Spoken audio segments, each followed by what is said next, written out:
Hello. Hello. हाँ जी। Hello. हाँ बोलो बोलो, અવાજ આવે છે મારો? નમસ્તે પરેશ સાહેબ. નમસ્તે નમસ્તે, બોલો બોલો. કેમ છો, મજામાં? બસ દ્વારકાધીશની કૃપા છે.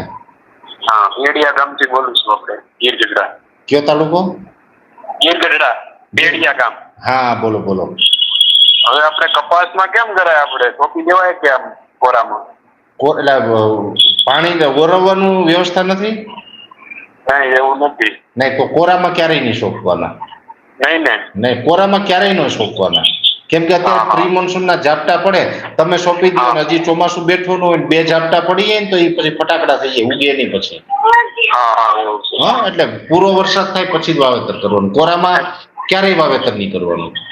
ને અત્યારે આમ કયું બિયારણ સારું આપણે કપાસમાં? કપાસમાં અમે રડાર અને ખંજર 350 બે કપાસના સારા બિયારણ અમને જે લાગ્યા 2-4 વર્ષથી અમે જોતા હોય, અને બીજા ખેડૂતના ખેતરમાં જઈને જોઈએ એટલે અમે સારા લાગ્યા એટલે એ બેની ભલામણ અમે કરેલી છે ને વિડીયો આપણે મૂકેલા છે. એ બે કપાસ સારા આવે, જે તમને અનુકૂળ આવે તમે લઈ શકો.